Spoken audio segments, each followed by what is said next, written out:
All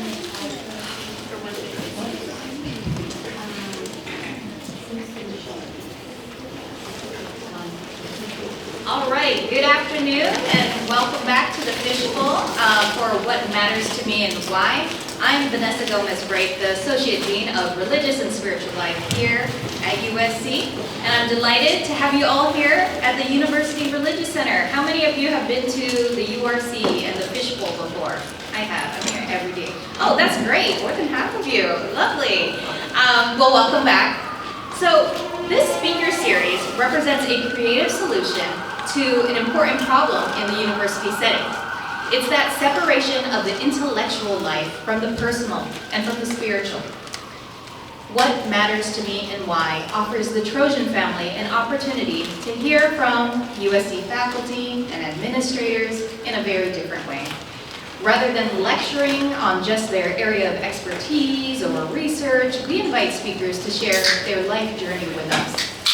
Once a month during this Wednesday lunch hour, we get to listen in as they reflect on their values, their beliefs, their motivations, all of which have shaped their lives until now.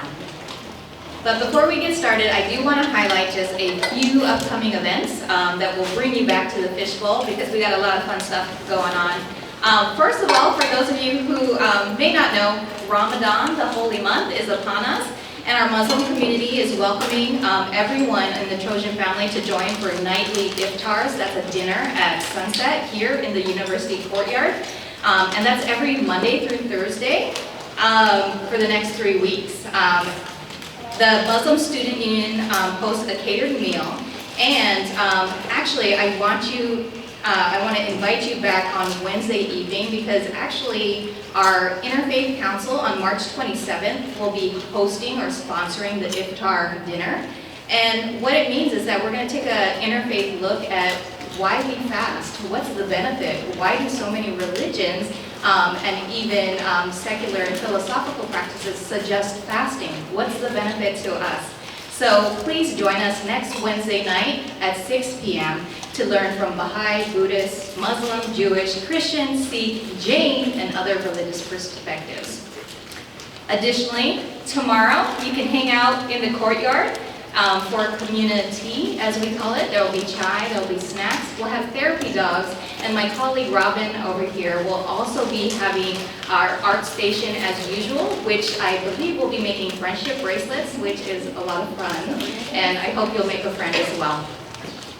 Lastly, you can come back to the Fishbowl on Friday at 12 o'clock for a drum circle. Perhaps you have experience with the drum, maybe you don't. We could have a ton of drums, and the idea is just to make music together, no experience required. So come in 12 o'clock this Friday. All right. It's about that time, so I invite you to listen deeply to today's speaker and consider asking a question during our Q&A period at the end. We'll leave about 10 minutes, so you can ask Professor Weiss anything you like about what they shared today. So at this time, I'd like to introduce a student, Grant O.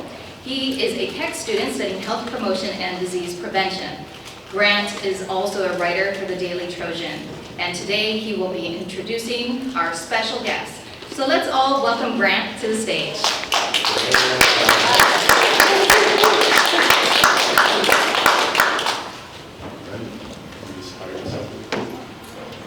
Good afternoon, everyone, esteemed guests and fellow students.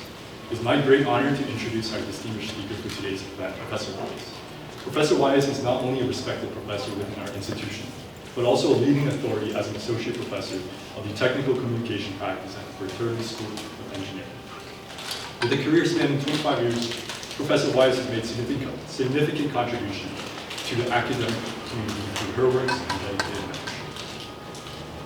On behalf of my classmates, beyond her scholarly achievements, we see how much Professor Weiss's passion shines for both teaching and her commitment to fostering intellectual curiosity. Her dynamic lectures and innovative approach to education have inspired countless individuals to pursue their academic and professional aspirations with zeal and determination.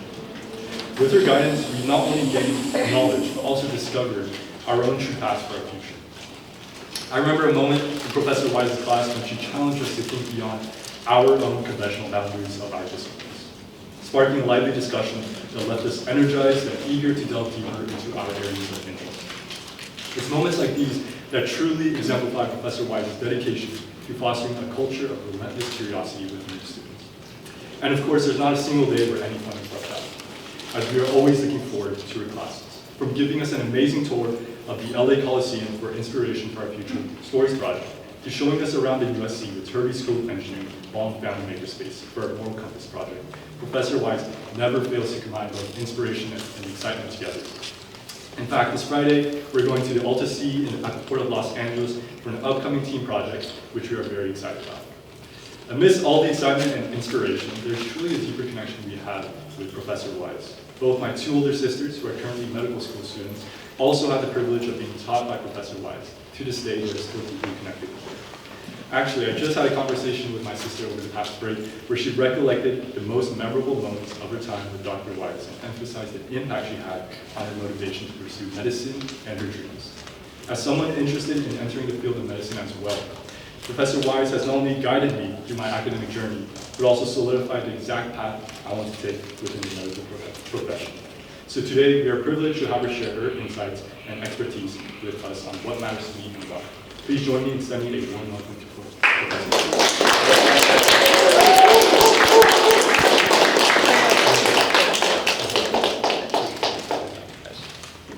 Oh, so great. Don't make me cry. Don't make me cry.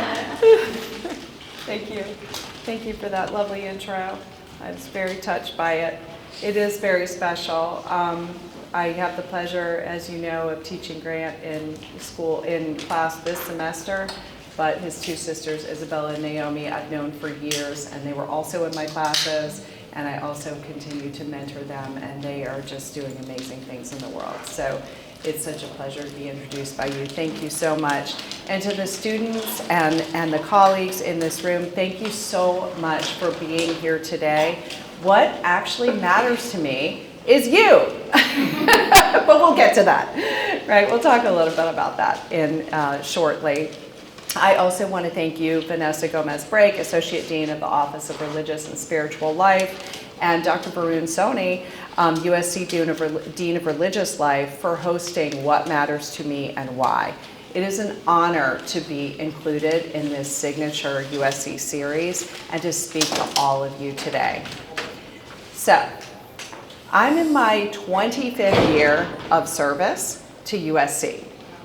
That is a quarter of a, I know, wow, that is a quarter of a century, okay? So I'm just taking a moment in the University Religious Center to reflect on that. That is a quarter of a century. And I thought it was entirely appropriate that I should get up here finally and talk about what really matters to me and why. So I've always been very open about my mission, my personal mission, which is to help young people succeed in their greatest aspirations. So how they define success is totally up to them. Greatest, I mean, I really, if they're striving for something, no matter how big or small, I want to be there for them. And really, in a way, striving to be their best in a way that is uncommon and can be a little uncomfortable, you know, at times. So that's kind of what I love to see, and I do that through teaching and long-term mentoring. But what is behind that mission? Why? Why am I doing that? What has motivated me, and what is my purpose? So we often talk about purpose in class, and we talk about your career purpose, your personal purpose, but what is mine? So to open this conversation, I'm going to begin with a pretty big idea. And that idea is, we are not here to learn.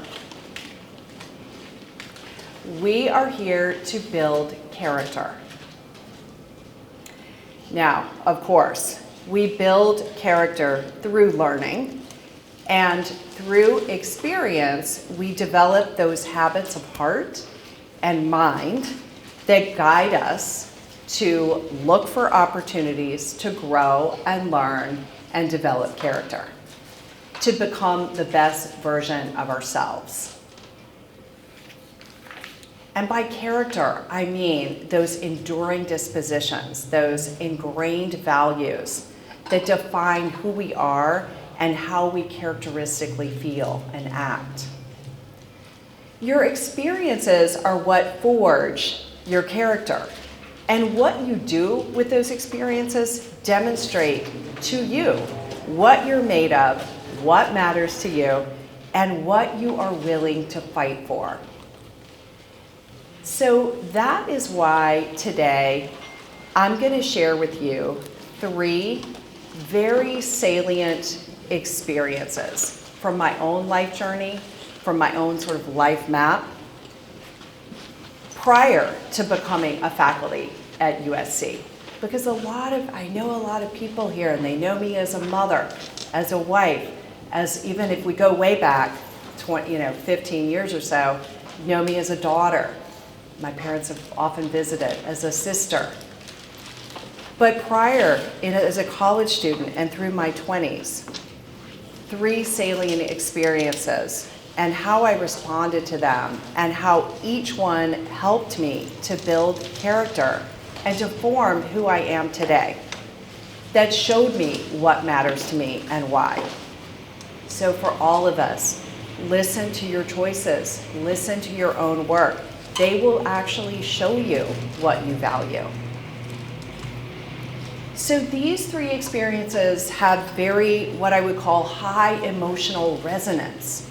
They were very emotionally driven and contextually very vivid, formative, and influential to shaping the course of my life and my future actions.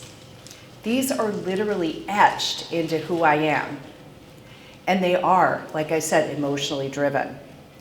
So you see, I believe that significant character development occurs when we are moved emotionally.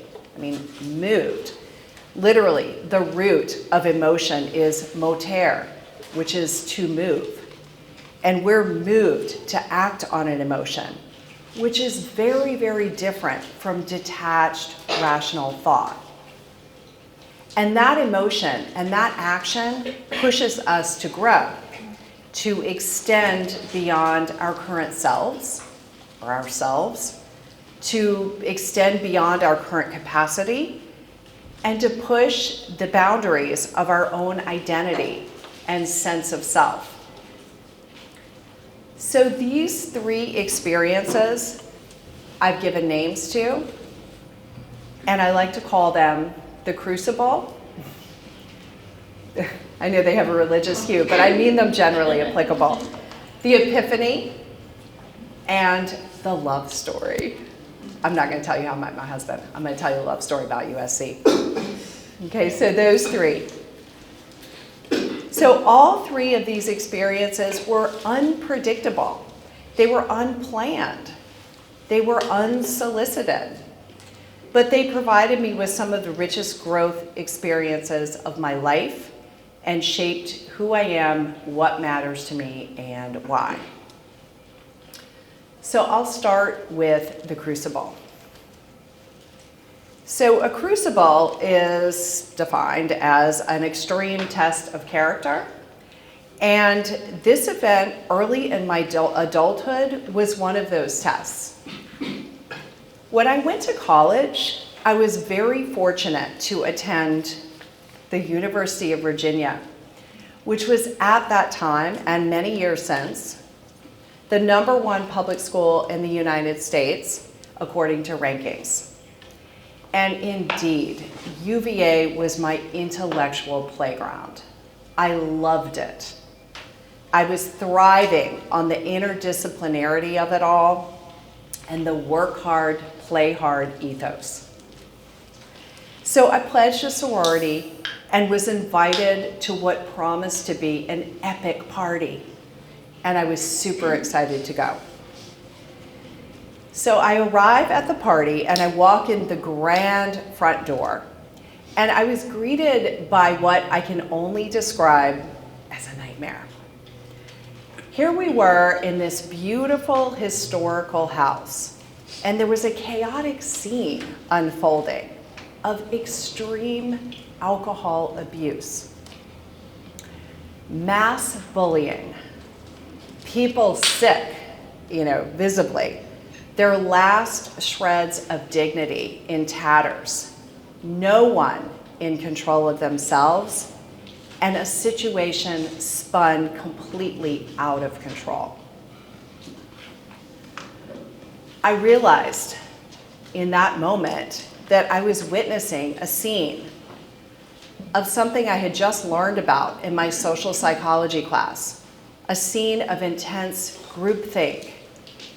It's real. And yet somehow I was actually thinking differently, even critically, about the situation. I was assessing it as best I could, as quickly as I could.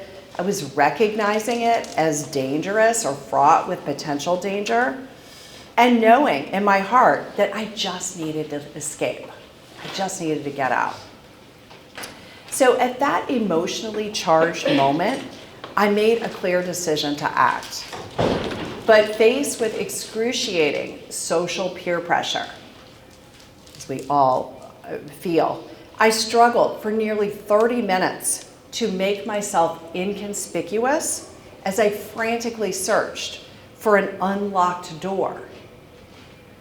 But once I did find that door and I left that party and I never looked back.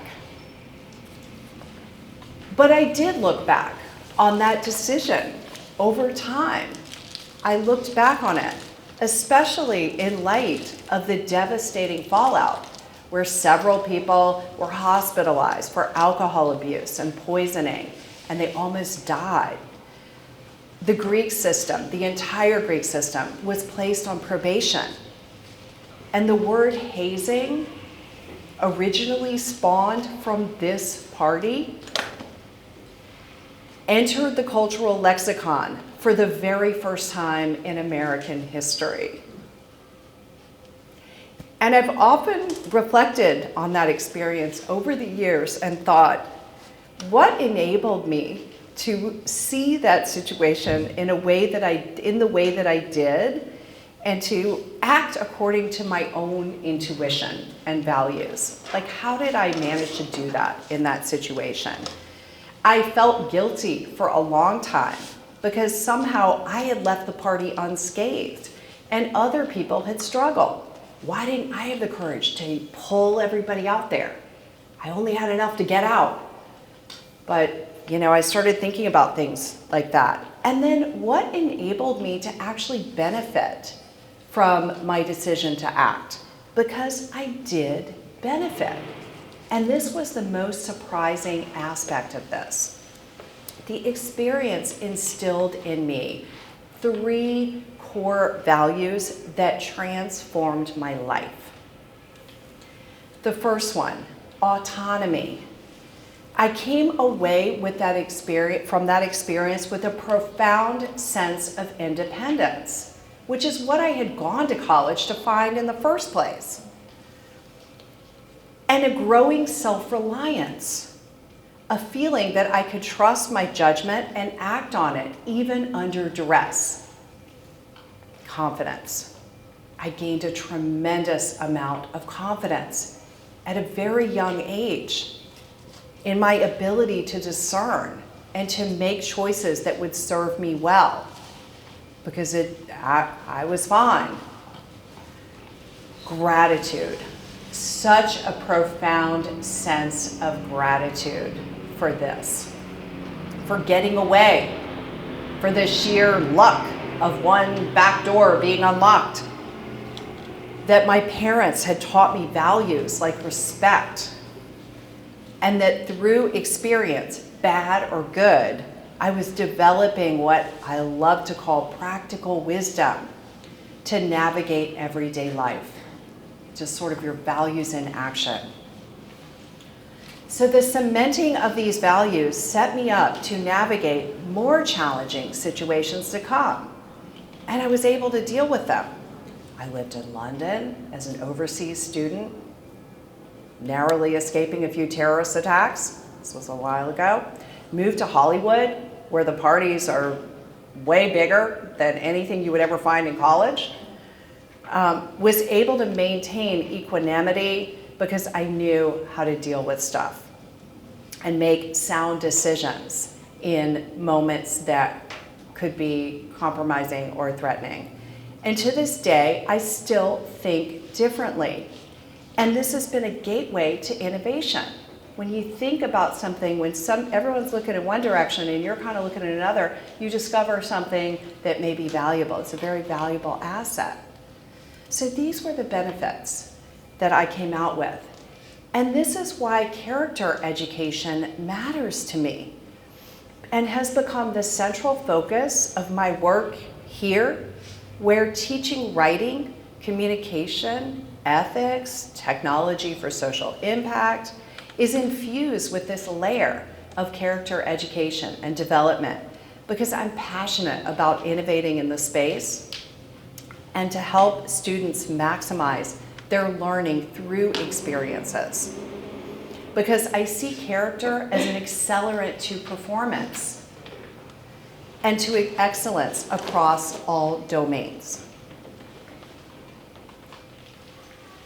So fast forward 10 years later to what I like to call the epiphany, because it was a sudden realization of a passion, entirely unexpected, that motivated me to change course and to become an elite athlete, simultaneously pursuing an academic career. I've always enjoyed sports.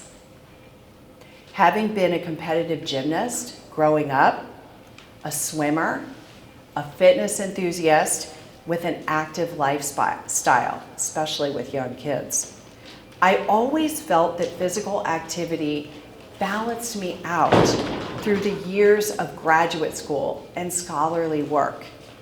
So when a friend suggested I see a show with some Cirque du Soleil acrobats, I jumped at the chance to see this new sort of athletic art form, which nobody had heard of at the time. They weren't popular yet. They were just like this sort of esoteric group. And to see this emerging art form. So what I saw was so inspiring and so moving to me emotionally. I actually had a very strong emotional response to it, that I proceeded to reorganize my lifestyle so I could dedicate to learning this craft. Not only did I think I would love to do that, but I actually had this little glimmer of hope where I also thought, I think I can do that. Of course, I didn't know how hard it would be. But this was all because I had been given a vision of what was possible. So even if it seemed impossible at that time, the idea of becoming an acrobat when I was already over 25 years old, had never been an Olympic gymnast, and was not from Russia, was preposterous. It was ridiculous. It was laughable. But what ensued were 3 solid years of training, followed by another 3 years of performing, a time which can only be described as the most rigorous and challenging work I have ever done, and one of the richest times of growth and character development of my entire life. So through these 6 years of training and performing, the values of determination, resilience, and humility were ingrained in me. Determination. I learned that determination has to start with a vision of an ideal outcome, something to strive towards, something that is out of reach, because a vision is always out of reach. And that hard work is much more important than talent. And determination enables us to persevere through hard work.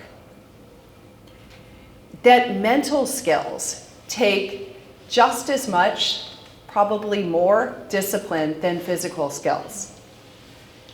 And that mindset and strong mental habits are accelerants to high performance in any domain. And by far the most powerful takeaway for me to this day. Resilience. Athletics taught me a kind of everyday resilience, where the scale and scope of failure was right-sized to incremental goals. I learned to reframe failure or shortcoming as a learning opportunity and to readily absorb feedback, coaching, and direction. To have an internal and accurate estimation of how I was doing at any given time, and to get off what I call the confidence roller coaster that so many of us get caught on, where you're up and you're down, and you feel confident one day and you lack it the next, depending on what's happening. Finally, that pressure is a privilege, can be a privilege, and that certain types of stress will help you grow stronger. Not everyone.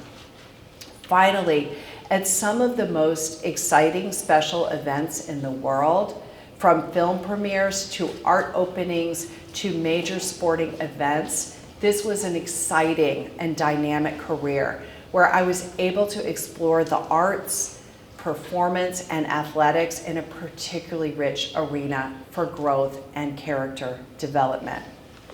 I'll add in that one of the most special show to me was an Easter celebration at the Forum, which is now SoFi Stadium. And there were thousands of people there, and I was with a large group, a ballet company actually, and I was able to perform with them, and it was just an incredible thing to experience. Most of all, a deep sense of humility. What I was able to accomplish did not make me feel special or talented or exceptional. It actually was the opposite. The experience taught me a deep sense of humility. I was humbled by what we, all of us as humans, are capable of, and grateful for the opportunity to be able to try to push those limits and experience that capability for myself. This is why athletics matter to me, and a focus on the whole person, integration of mind and body, personal sustainability, and well-being. Because I derive such benefit from being an athlete and wanted to share those benefits with students. We have so much to learn from our student athletes right here at USC. And they have been an inspiration. They have been the inspiration for team, teaching engineers, and everyone, Athletes Mindset, an event series I founded 3 years ago to promote human excellence across mental and physical domains, to elevate student athletes to leadership roles by highlighting their strength of character, performance values like teamwork, courage, resilience, and mental habits, focus, grace under pressure, which we can all learn from and apply to our own lives. This brings me to the final story, which is the love story. I see love as connection and commitment and chemistry. And this is the story of how I fell in love with USC. So an interesting opportunity had come up for me in 1999, a long time ago, at the USC Engineering School, before it was the Viterbi School of Engineering, which we just celebrated 20 years. But at that time, I had been a teaching assistant at Harvey Mudd College, and things were going well, and there was no real rational reason to kind of shift course. So I decided to go to USC campus on my own and spend a few hours. No meetings, no interviews. Just go get a sense of it, pick up on the vibe, the feeling. And as I walked around campus that day, I saw a variety of fascinating things going on. A Fellini-esque panorama, a track and field athlete briskly walking, a skateboard collision, a dramatic skateboard collision right in front of Tommy Trojan that sparked a conversation, a heated conversation at first, and then laughter. School of Cinematic Arts students doing a film shoot in McCarthy Quad, as they do. An overheard argument in the food area, the lunch area, about how to best solve a problem and innovate something new and entrepreneurial, quickly extinguished when someone else joined the table and changed the conversation with a simple, why don't we just start something together? All of this can only be described as chemistry. And these collisions and connections were chemical reactions. Through this visit, 3 distinct features of USC emerged. And it was those features that I fell in love with and have a deep affinity for today. Optimism. The sense that something good is right around the corner, even if the present moment is really bad. Aspirational. People seem to be genuinely striving to be better, to succeed, to help others, and to make an impact on the world. Exponential. A feeling that we are all connected, part of something greater than ourselves, that we're better together, and that connecting people, a hallmark of USC, has exponential impact and network effects, good network effects. And this simple visit changed the course of my life. So now, 25 years later, the values that have been instilled in me are service. It was at USC that I found my true purpose to serve others, and that this commitment to serve was enduring, and that I can lead through service when I'm called upon to do so. Motivation. I've always been an intrinsically motivated person, but it was here that I developed a sustained motivation and worked towards my mission with passion and perseverance and persistence. Students actually motivate me. I show up for them because all of us thrive when they thrive. Integrity. This overall sense that who you are is what you do, that you're doing who you are, that you're being who you are in all kinds of different contexts, and that we're welcoming that, and that it is through relationships that we become the best version of ourselves. So the relationships are key.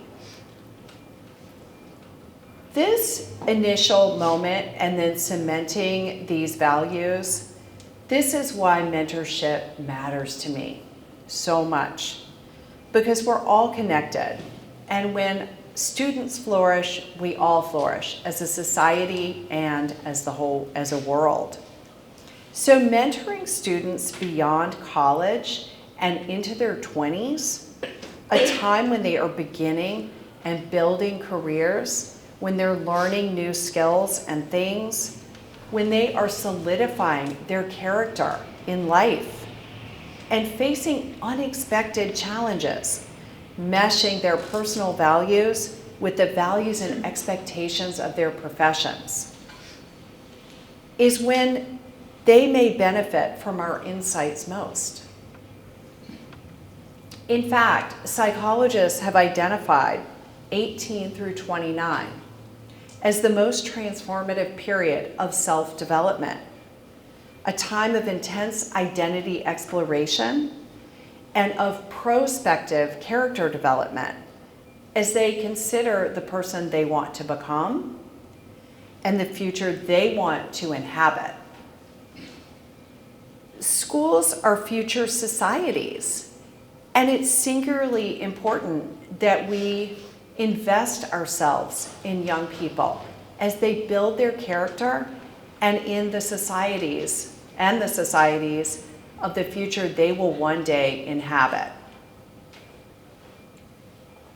So in closing, I want to thank the students, the many students, many of you here who inspire me every day, the great people of USC who I have the pleasure of working here, and this audience here for listening to my talk. So with that, I would love to open the floor to conversation, questions, and discussion. So thank you so much.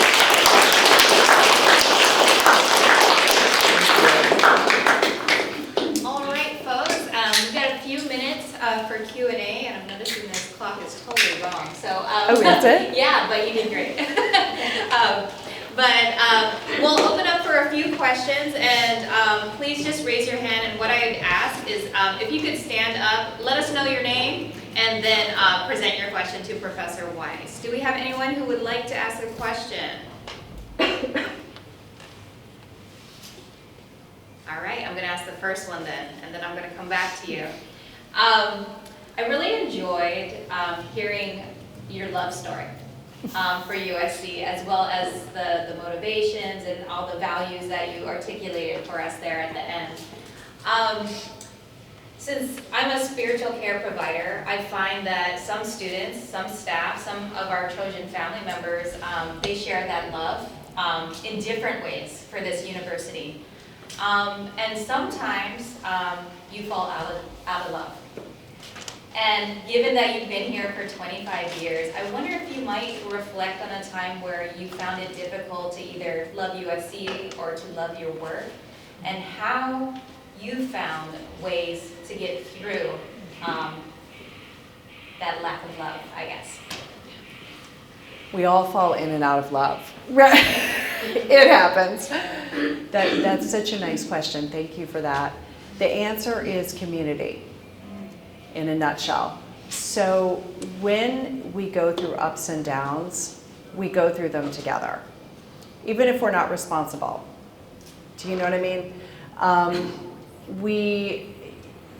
We've been through many ups and downs as a university. Many things we could easily fall out of love with quickly and have irreparably, for many of us. So instead of letting that break the relationship, I think love isn't always happy and everything's going great. It's very trying. It's a commitment.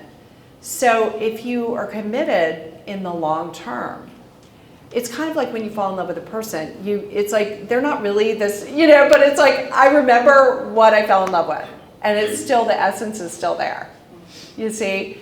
So with USC, I feel the same way. The essence is still there, and I know it's still there, even if it's not showing up, it's not being put forth to its best. We're going through a hard time, but I always think of it as we're going through that hard time together, and I always do that communally. I always talk to my colleagues, I talk to the students. How do they feel about this? You see, we've been through our share of tough scandals, and going out into industry was very difficult. I have a lot of engagement with the industry, so having to be able to represent the school well and speak positively about the school was a difficult communication task. So just kind of going through things like that and thinking it through, but just relying on our support systems and the people that are here to say we are actually going through this together. I think the university is people. It's not a thing that exists beyond us. It's us. It's us. And I tell students that too. When you go to companies, it's not something, it's like you're part of it. You're in it now. So you can go innovate. You can go change the culture if you want. You have the power to do that. So if you don't like something that's going on, stand up, stand up, walk out, And so I think that's important, is just to lean on the larger community and to be able to talk to people, talk to your peers about it, to be able to talk to everyone who's involved about it in the entire community, and just lean on that support and get through it. Yeah, Cynthia. Awesome. Professor, I was curious of just as you talk through your 25 years of experience here, and it seems like there's a lot of things constant. How do you know what to maintain as a core value and keep constant versus I think the university is something that's naturally always changing. Every semester you have new students, new people around you, and a new community almost. But it seems like, at least from my experience, you've taken a class that should be something that it would be repetitive in a lot of ways, but you created it into something that I imagine creates new sparks or ideas and stuff. So what is what do you keep constant, and how do you know what to change and constantly evolve and innovate? I love that question. The answer is you all. So it's the students, right? You're driving the innovation. Do you see what I mean? You're bringing it. So I'm one of those people who's always, I'm in tune to the students. I'm listening to you all. I'm really listening, and I'm not ignoring what you're saying, you see, because I have another idea in my mind, which often happens. So I'm listening and I'm responding to the students that are coming to me. And that's how I understand what to innovate, what they need authentically. It's very easy to go to a meeting and get in a room and you can just hear the ideas. Oh, I love that idea. And then it's the group thing again. Oh, it's a great idea. Yeah, I think we should do it. And everyone's on board. But if you're not talking to the people you're serving, then how do you really know? If you're not collaborating with them, that's really important too. Collaborating with them. You see, we're working with an outreach project currently, a community partner, and we're collaborating with them. Why would we be doing something beyond them or outside of them? We're collaborating with them. We need to talk to them. You see, so it's really the students. You all are bringing it. You all are motivating innovation. You all are prompting me to improve things and to design things that are going to work for you. And that's how it stays dynamic, okay? At the same time, I'm also very proud of our leadership. I think we have great leadership. Having been in Viterbi for 25 years, I've had the privilege of just, having an amazing dean who really focuses on character. And I think this is something that the university is really focused on in general, and especially with our frontiers of computing and the ethical tech, kind of the future that we're looking at, and really trying to help students be able to shape the future in a way that benefits everybody, that's very inclusive and very connected.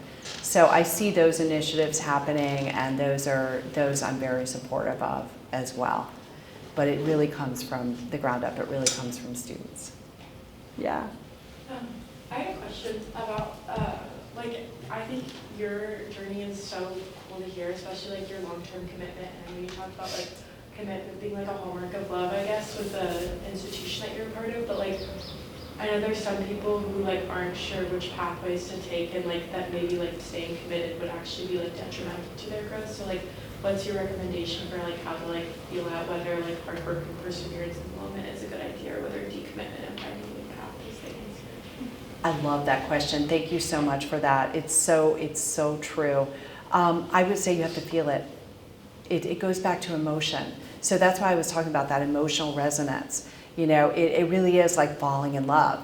And it was like that for me. But it's not like I had never experienced universities before. I've been to all kinds of universities. I presented at conference. I mean, you know, it wasn't like, oh, I've never been to a university before. So I think you have to feel it, you know, in order to make that commitment. And then you have to see, something has to resonate with you emotionally, and then you have to make a commitment around that with the understanding that things are going to change, you know, as they do. But I also think when you're young, so this is why I was talking about my 20s, when you're young, it is good to get different experience. I wouldn't say necessarily like get everything in order. You know, that's certainly what some of these experiences were teaching me. You know, so a commitment came a little bit later. You know, I was like probably at 30 at that point. So, you see. So I think you give it some time, but make sure you feel it. Thank you. Yeah. Hi. Hi, I really liked how you talked about, you know, like educating your students' character and really like talking to a lot of your students about that. Like as one of your students, I feel like that's definitely gone the message it's really gone through. I just wonder, how do you feel like as a professor you optimize your ability to like connect with your students outside of like basic academia and like you know, like just basic assignments and lecturing? Like how do you feel you really like expanded your role as a professor? I love that. Thank you so much for that question. I'm always trying to expand. But the classroom is where the innovation happens. You know, the classroom is where the pedagogical kind of innovations and the ideas come from, because it's dynamic and I'm with you all, or you all in writ large. So optimizing, persisting in mentorship takes a lot of time and also a lot of commitment. But again, I have an emotional reaction to it. And when I respond emotionally, I tend to commit more than I ever have time for. So for example, mentorship I dedicate about, gosh, I always say I can't mentor anyone else. I'm at my limit, right? And then I immediately respond to the email and say, of course, I'll meet with you on Friday. You know, so it's like I just keep expanding capacity because I'm having an emotional response. I feel empathy for people that reach out to me, for my students because I know them, and for really the young people that we serve. You know, so I mean, it doesn't have to be somebody I've necessarily taught. So it's hard to optimize. It's such a good question. It's so practical, but it's extremely hard to optimize. But somehow, you know, it's you know, if this is what I mean by you'll find what's important to you based on how much time you spend on it. I'm like, if I'm spending a day or two on mentorship, you know, during the week, then that's pretty significant. Like that's more than 10 minutes, you see? So you can just look at what you're doing with your time and figure out kind of what really matters. Yeah. You mentioned about your experience with USC. Yeah. I feel like, oh my God, it's exactly like how I feel when I start with USC. And this is like the best job I ever had. Because I was in the banking industry. And then it's like totally different. When you like all you in love with USC and all that. I feel like, my God, is exactly what I felt. And now, and also you answer Vanessa's questions about up and down. And now we're facing downward. You say, okay, we can look together with the downside. My question was, okay, what if the people treat you unfairly, just individually? How do you handle it? You know you're not like up and down. Okay, life is change, it's like that, it's uncertainty. But something happened that treat you unfairly, then how do you handle this? Thank you for that. You stand up to it. You stand up to it.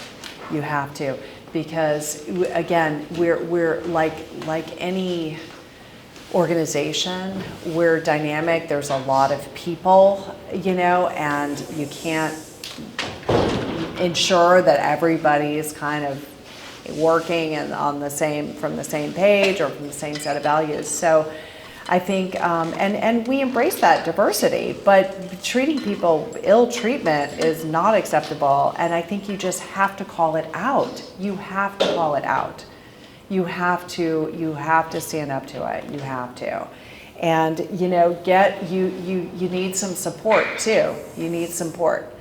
So I would say get the support that you need and stand up to it, because unfair treatment is not acceptable. I mean, that's part of our core mission. It's not acceptable. Right. And we've all probably experienced things like that. Yeah, but that is easy to say. I know. It's easy to say, but if as a whole group, they know, and then they also will, they mention about, okay, if you're not happy about it, you can walk away. You don't need to stay here. They tell you that. So when I think about situation that someone sharing their experience with me, it's hard to do it. They tell you, oh, if you think it's unfair or you're not happy, you can walk out. Yeah. And then that person feels so not happy about this kind of situation, because that whole group is when you're an individual, there's no one supporting you. So it's hard. Even we know to stand up, but it's like as a group, against one person, that person is not strong enough. Even if they say they're very strong, but no way they can support. That's the only thing I want to. That's why I want to ask you this kind of question: how to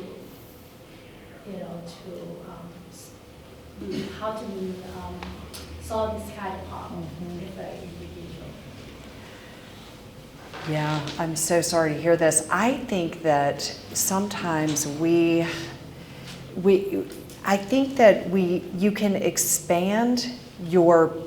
can expand. Sometimes what happens is when we're in a situation like that, we don't have a perspective, because we're only getting their perspective and your perspective. So to expand your base of support, reach, and it doesn't have to be people that you know. I mean, reach out to other people who are not in this situation, and get like you are to me right now.